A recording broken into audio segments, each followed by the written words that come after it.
Step 7 is teaching the player the all-important toss. It's one of the most important parts of the serve. Obviously, if they don't get that right, everything else is going to go wrong with the serve. So the advantage of the toss improver, which I put up there in place of the serve improver, the advantage is that it provides a target for the player to aim at. It also shows them exactly how high they should be throwing the ball, because that's something that many of the beginners players struggle with. So they can aim for that target, they can build up their muscle memory. When the toss improver isn't there, they'll be able to throw it in exactly the same spot and into the right spot every time.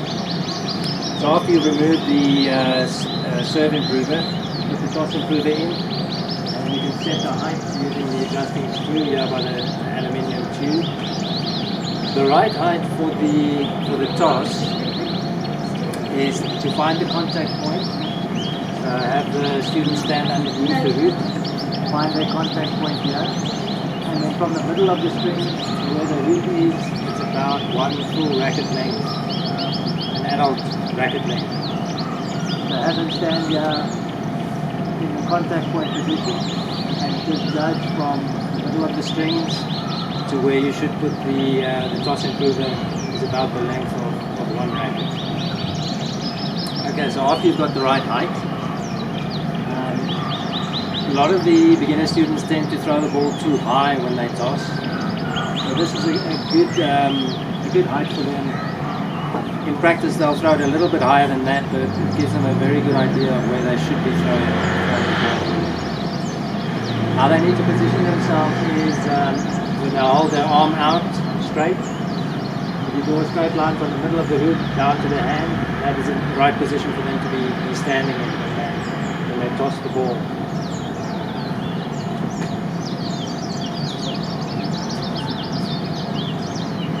So the first step in the progression is to get them to toss the ball. They must aim for the center of the hoop, not much higher than the hoop.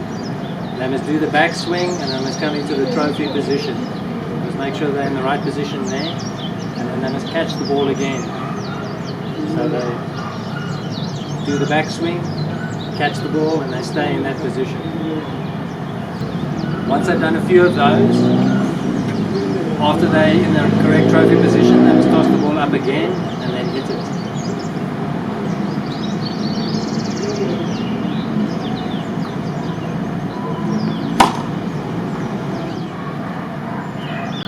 You should also remember to stress the fact that after the ball has left their hand, they must still follow through with the toss as high as they can.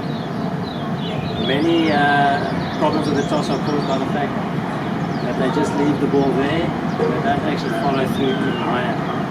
So make sure you stress that they must follow through all the way with the toss.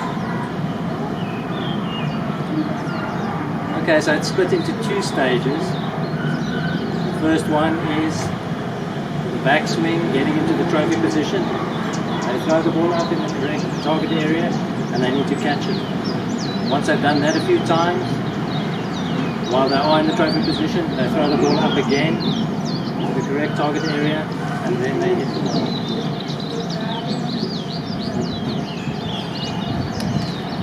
Step 8 is putting it all together.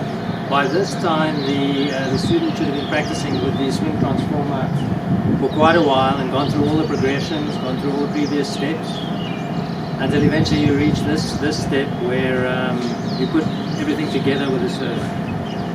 It's very good to teach using progressions because it does help the students to learn very quickly. But the problem is that it could cause a disjointed motion. Things become jerky, they don't have a good rhythm.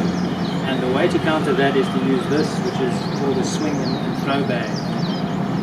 What you need to do is get some spare tennis balls and you just place them inside the bag. 4 is normally a good number, but some of the younger children might struggle. The bag might be a bit too heavy. But you can just put in as many tennis balls as you need there, take them out. If they struggle if the bag is too heavy, just take a few out. But 4 is normally a good number. Put them in the bag, then tie the bag up to make sure that the balls aren't going to fall out.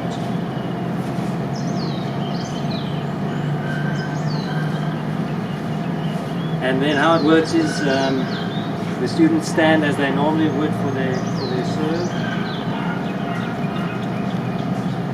put their hand up as if they've just made the toss, and the bag goes behind their back, and then they must swing in a figure of 8 until they get a very smooth rhythm going, and then they throw the bag and try and get it over the net into the service box.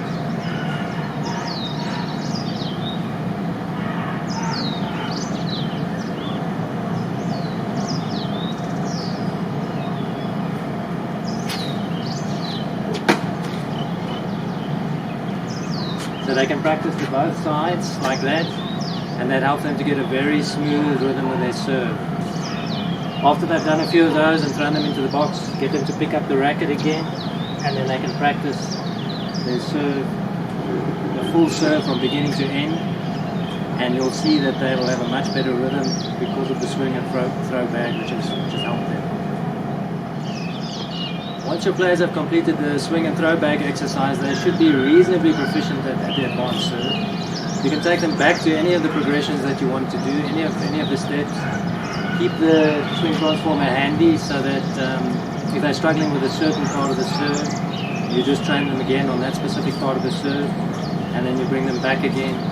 As soon as you see that their rhythm is not right, or if it's disjointed at any time, you just get them to throw the swing and throw bag again, to put everything together to get a nice motion. So once you've reached this step 9, your student should be pretty proficient at the serve, and they must just keep practicing, and eventually they'll master the advanced serve. Step 9 is practicing with the target trainer. Once your players are a bit more advanced with the serve, once they're getting the serve in consistently, you can have them practice with the serve target trainer, which you can see I've put up that side behind the net. Once you've assembled it, you can place it anywhere in the service box. Obviously more towards the center if you want them serving down the line. If you want them serving out wide, then you move it more towards the outside line. So you can place it anywhere you want. You can obviously try and hit the ball through the target, which is not that easy, but like I said, this is for advanced students, and it does help for them to get a picture in their mind of where they should be aiming at. So even when the target trainer is removed, they can still keep that mental image in their mind and have an air target which they aim for, which you should do when you're serving, to ensure that you're hitting the right spots. So the serve target trainer will really help them with that. But it's, like I say, it's only once they have an advanced stage with their serve.